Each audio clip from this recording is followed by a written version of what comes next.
Good morning, or afternoon, evening, or at night, whenever you're watching this, I guess. Welcome back to yet another Whitetail Wednesday. I'm so sorry we were not able to do one last week. We had some things going on and I just wasn't able to get it done. But we are back this week and we are telling the story of this deer right here.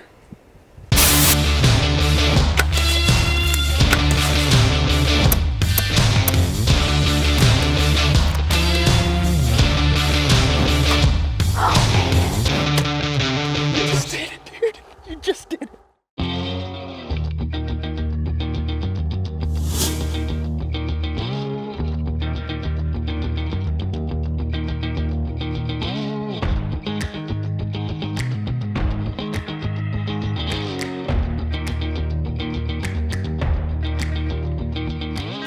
Alright guys, so the story of this deer right over here that I call Mr. Krabs starts back in the year 2014. 2014 was a little bit of a rough year. It was actually the year that my grandfather passed away, Dale Michaels. He is actually the guy that is behind catfish getters. So if you guys are interested in setting bank lines, or you do set bank lines or diddy poles for catfish, check us out at catfishgetters.com. That's one reason why I'm really busy this time of year, because we're shipping those poles all over the United States.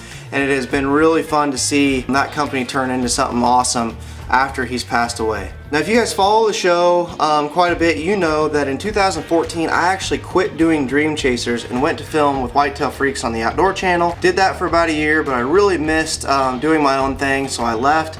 Came back to doing dream chasers and have been doing that ever since. Well, in 2014, I killed that deer over there, Mr. Krabs, and it was actually a really special story to me, and I've always wanted to do an episode myself. Some of you may have seen the episode that Whitetail Freaks did on that deer, but I've always wanted to tell that story through my eyes, and I figured it's time to do that, so we're gonna do it this week.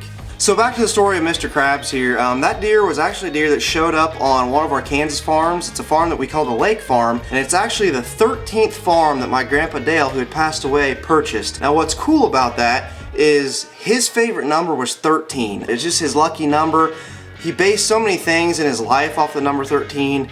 So it was really cool that that deer, which was one of the best deer that I had on camera that year in Kansas, it was pretty cool that he was on that 13th farm, and I definitely wanted to dedicate myself to that deer and try to get that deer killed, because I thought it would be a cool story to kill a deer the year he passed away on the 13th farm that he had purchased.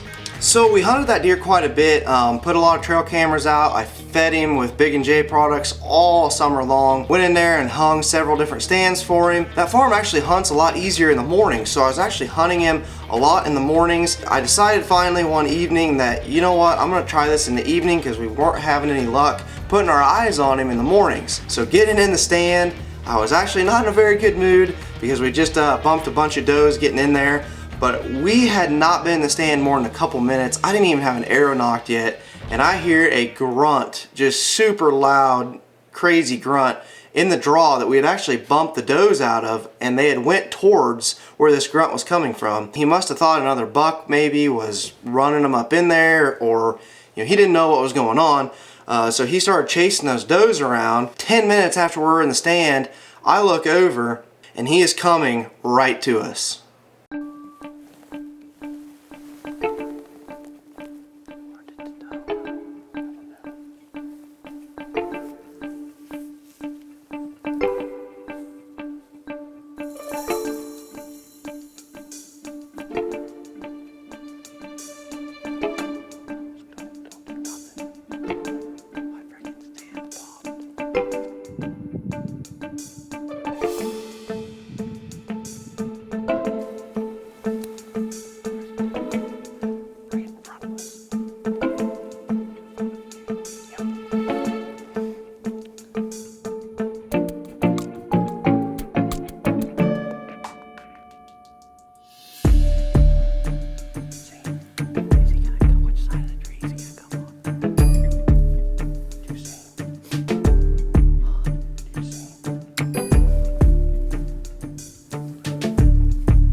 Dude, he is pumping blood.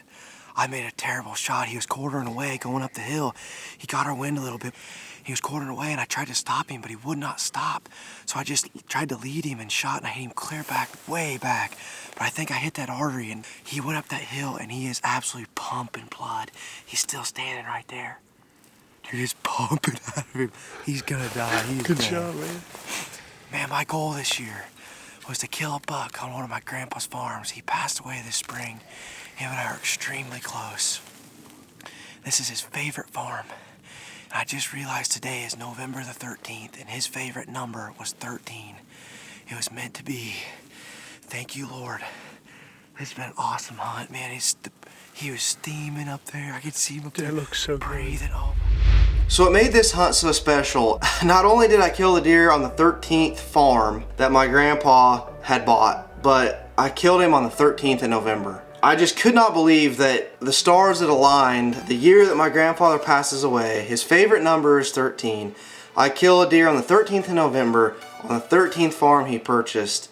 It was an overwhelming feeling for me. I could not believe that it happened, and it just made me know that my grandpa was out there. He was looking after us. I still get emotional thinking about it, and every time that I come up here in the man cave and I look at that deer hanging on the wall, I think of my Grandpa Dale, and I know that he's out there guiding me through and helping me out when I'm out there in the field, and it's just an awesome feeling. Now, one thing that I did want to address here, I made a terrible shot on this deer. It actually worked out, but one thing that I wanted to talk about this week also is taking your time and not rushing a shot. Now, I was definitely in the moment here. It'd been a pretty rough year. This is a deer that I wanted to kill. When I had an opportunity, I wanted to take it. Now, this deer is about 37 yards when I took the shot. He was a little bit on alert, so I tried to lead him, and right when I shot, he actually turned and tried to go up another trail. Actually, it ended up hitting him clear back in the back end. It just wasn't a good shot. It wasn't a good situation. I rushed the shot. I should have probably never taken the shot. Luckily, it worked out. But moral of the story here, guys, yes, this worked out for me, but don't rush a shot if you don't have to. All right, guys, so I hope you enjoyed this Whitetail Wednesday. We definitely enjoyed bringing it to you. If you guys really do like these videos and you want to see more, please subscribe and hit that like button. It really does help us a lot. So God bless, and we'll see you next week.